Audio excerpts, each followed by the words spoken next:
2 Samuel chapter 18. Then David numbered the people that were with him, and set over them captains of thousands and captains of hundreds.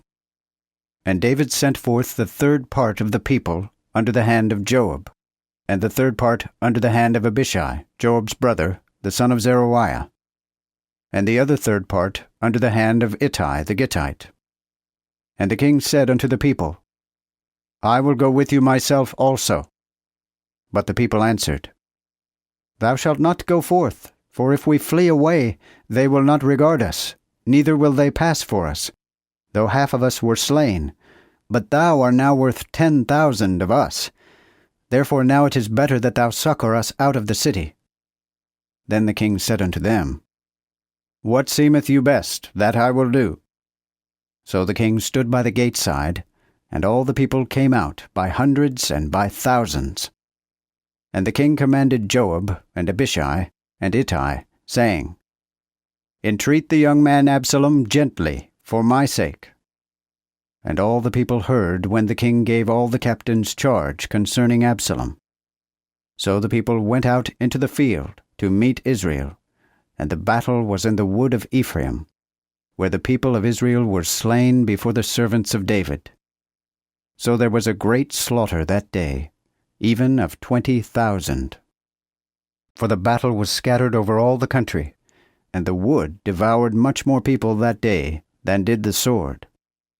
Now Absalom met the servants of David, and Absalom rode upon a mule, and the mule came under a great thick oak. And his head caught hold of the oak, and he was taken up between the heaven and the earth. And the mule that was under him went away. And one that saw it told Joab, saying, Behold, I saw Absalom hanged in an oak. Then Joab said unto the man that told him, And hast thou indeed seen? Why then didst thou not there smite him to the ground? And I would have given thee 10 shekels of silver, and a girdle.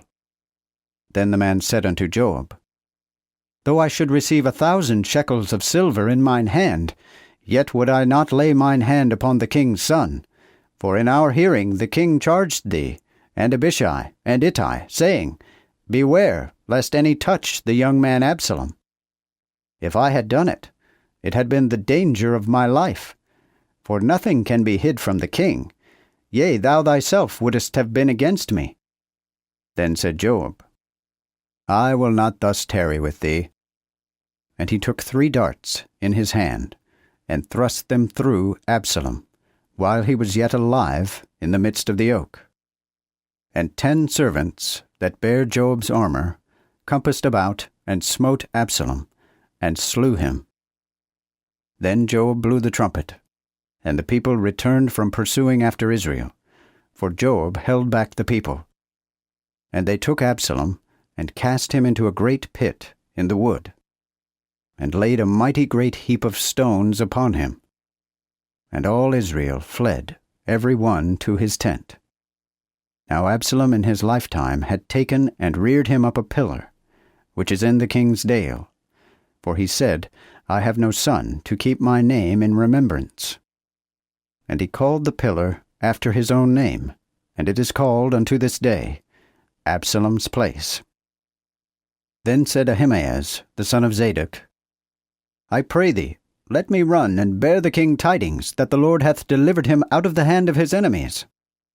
And Joab said unto him, Thou shalt not be the messenger today, but thou shalt bear tidings another time. But today thou shalt bear none, for the king's son is dead. Then said Joab to Cushai, Go, tell the king what thou hast seen. And Cushai bowed himself unto Joab, and ran.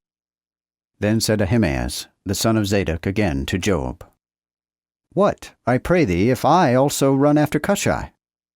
And Joab said, Wherefore now wilt thou run, my son, seeing that thou hast no tidings to bring? Yet what if I run? Then he said unto him, Run. So Ahimaaz ran by the way of the plain, and overwent Cushai. Now David sat between the 2 gates, And the watchman went to the top of the gate upon the wall, and lift up his eyes, and saw, and behold, a man came running alone. And the watchman cried, and told the king. And the king said, If he be alone, he bringeth tidings.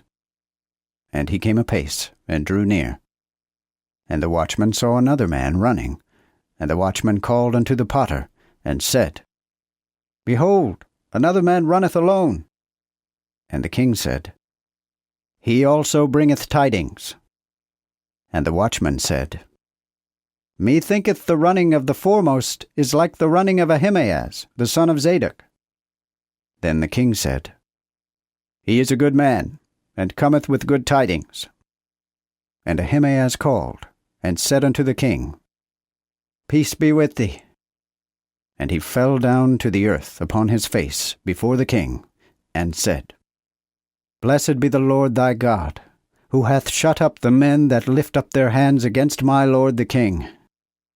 And the king said, Is the young man Absalom safe?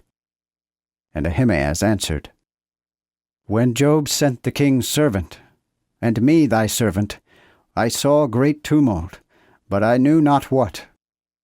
And the king said unto him, Turn aside, and stand here. So he turned aside, and stood still. And behold, Cushai came, and Cushai said, Tidings, my lord the king, for the Lord hath delivered thee this day out of the hand of all that rose against thee. Then the king said unto Cushai, Is the young man Absalom safe? And Cushai answered, The enemies of my lord the king, and all that rise against thee to do thee hurt, be as that young man is. And the king was moved, and went up to the chamber over the gate, and wept. And as he went, thus he said, O my son Absalom, my son Absalom, would God I had died for thee, O Absalom, my son, my son.